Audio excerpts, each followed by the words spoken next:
Hi friends, आज history का पहला क्लास है। सिंधु घाटी सभ्यता से आपका क्लास स्टार्ट हो रहा है।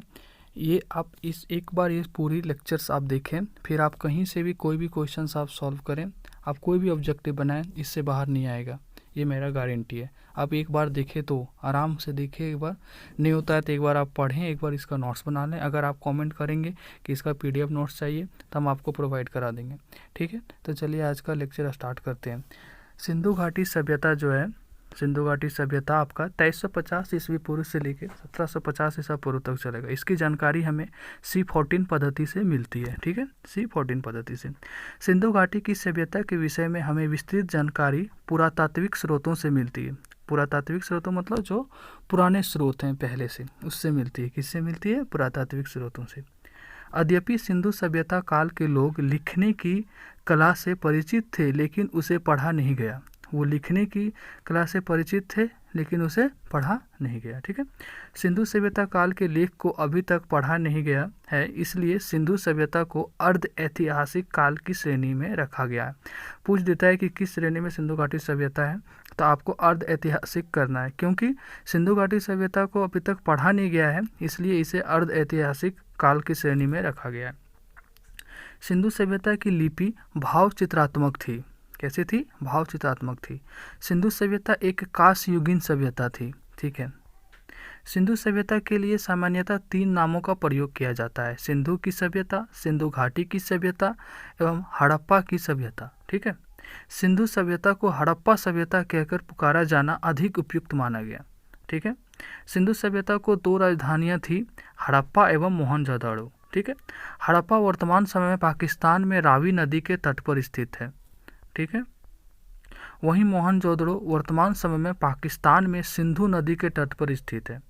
सिंधु सभ्यता की सर्वमान्य तिथि मानी जाती है 2350 ईसा पूर्व से लेकर 1750 ईसा पूर्व।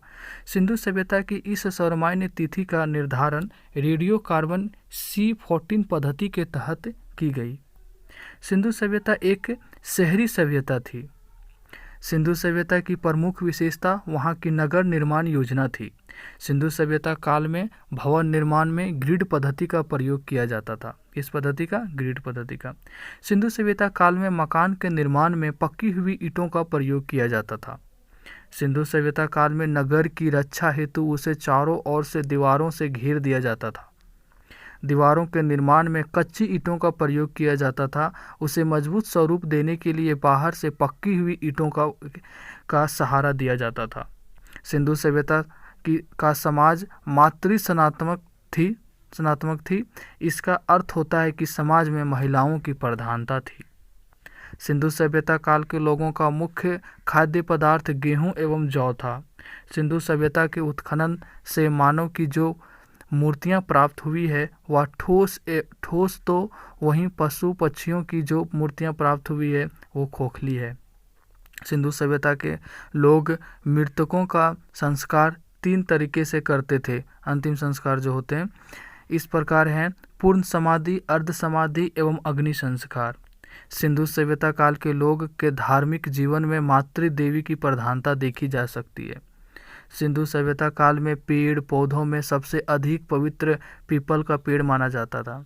सिंधु सभ्यता काल में पशुओं में सबसे अधिक पवित्र कुबड़ा वाला बैल माना जाता था, ठीक है। सिंधु सभ्यता काल के लोग भगवान शिव, नाग, अग्नि, सूर्य एवं नदी की पूजा करते थे। सिंधु सभ्यता के उत्खनन से मंदिरों के प्रमाण नहीं मिले। सिंधु सभ्यता काल के लोगों के आर्थिक जीवन में व्यापार की प्रधानता देखी जा सकती है। सिंधु सभ्यता काल में व्यापार वस्तु विनिमय प्रणाली पर आधारित थी, क्योंकि उस समय रुपया पैसा प्रचलन में नहीं था। वस्तु विनिमय प्रणाली, एक वस्तु के बदले दूसरा वस्तु, इसको बोलते हैं वस्तु विनिमय प्रणाली। सिंधु सभ्यता काल के लोग को व्यापारिक संबंध मिस्र के, मेसोपोटामिया एवं मध्य एशिया के देशों के साथ थी। सिंधु सभ्यता के लोग कपास की खेती सिंधु नदी के आसपास किया करते थे, इसलिए यूनानी लोग ने सिंधु प्रदेश को सिंडोन कहकर पुकारा था।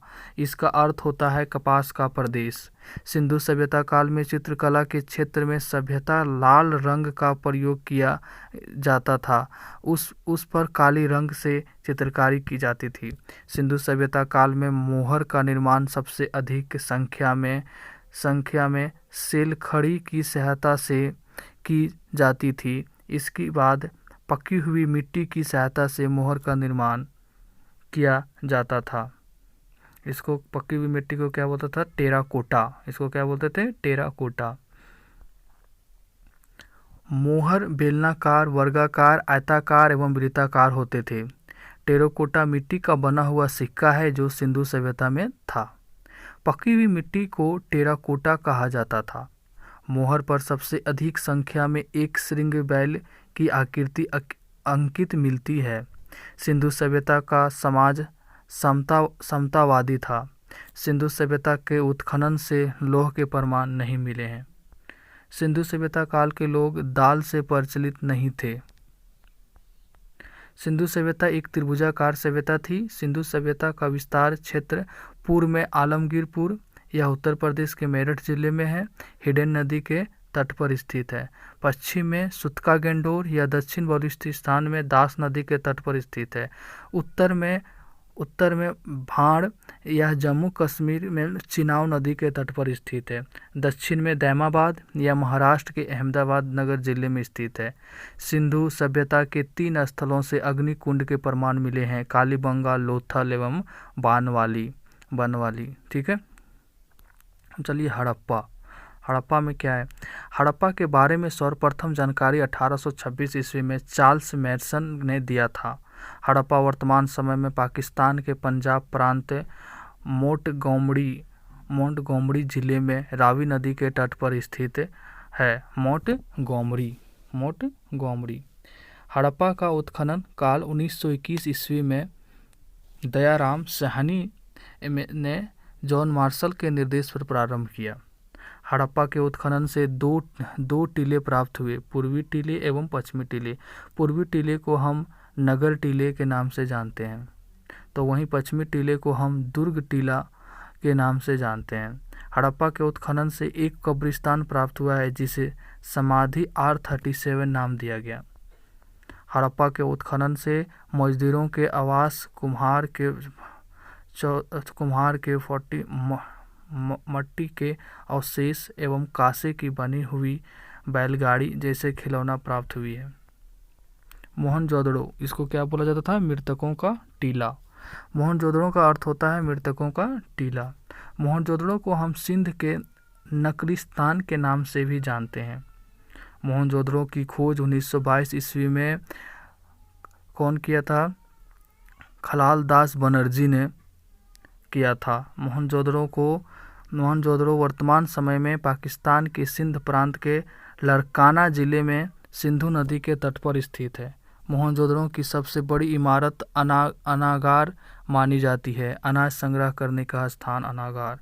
मोहनजोदड़ो से एक पशुपति महादेव की मूर्ति प्राप्त हुई है। इसके चारों ओर एक बाघ, एक हाथी, एक गेंडा, एक भैंसा का चित्र बना हुआ है। तो वहीं आसन के नीचे 2 हिरण का चित्र बना हुआ है।